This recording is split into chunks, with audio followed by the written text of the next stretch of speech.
नमस्कार. महाराष्ट्र योजना कॉर्नरमध्ये आपल्या सर्वांचे स्वागत आहे.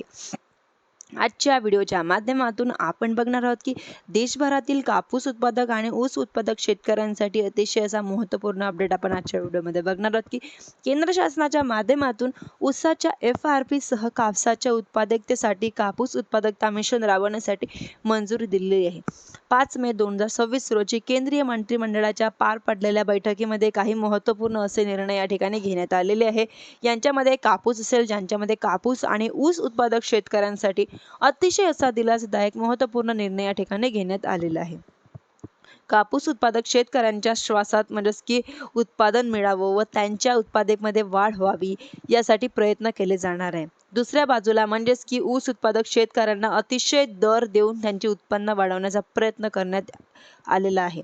आर्थिक व्यवहार विषयक कॅबिनेट समितीच्या 2026-27 साठीची एक बैठक पार पडलेली आहे आणि या बैठकीमध्ये ऊसाला 365 रुपये प्रति क्विंटल एवढा FRP निश्चित करण्यात आलेला आहे.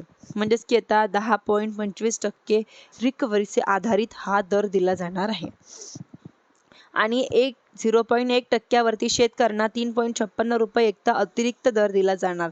9.50% पेक्षा कमी रिकव्हरी असली तर शेतकऱ्यांना म्हणजेच की 338.30 रुपये प्रति क्विंटल इतका दर दिला जाणार आहे. उत्पादक खर्च 182 रुपये प्रति क्विंटल व निश्चित करून हा दर देण्यासाठी मंजुरी देण्यात आलेली आहे. ज्यांच्यामध्ये देशभरातील ऊस उत्पादक शेतकऱ्यांना एक मोठा दिलासा मिळणार आहे.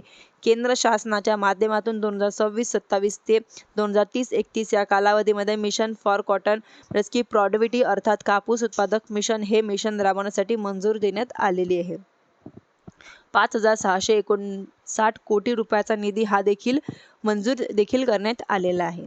देशभरातील 32 लाख कापूस उत्पादक शेतकऱ्यांना एक मोठा दिलासा मिळणार आहे. म्हणजेच की कापसाच्या सुधारित बियाणं, आधुनिक शेती तंत्रज्ञान असेल किंवा कापसाची गुणवत्ता वाढवण्यावरती दिला जाणारा भर असेल किंवा याशिवाय जिनिंग प्रोसेसिंग युनिटचा आधुनिकीकरण असेल किंवा अशा विविध बाबीवरती काम केलं जाणार आहे. व कस्तुरी कॉटन या भारत ब्रँडद्वारे कापसाला एक जागतिक बाजारपेठेमध्ये ओळख निर्माण करून दिली जाणार आहे. मिशन अंतर्गत 2031 पर्यंत कापसाचे 498 लाख गाडीपर्यंत उत्पादन नेमण्याचे उद्दिष्ट देण्यात आलेले आहे. उत्पादकता ही 755 किलो प्रति हेक्टर पर्यंत वाढवण्याचे देखील मिशन यांच्या अंतर्गत लक्ष्य निश्चित करण्यात आलेले आहे. साहजिकच शेतकऱ्यांना काही पायाभूत सुविधा मिळण्याची मदत होणार आहे. अशाच नवीन अपडेटसाठी माझ्या चॅनलला सबस्क्राईब करायला विसरू नका. धन्यवाद.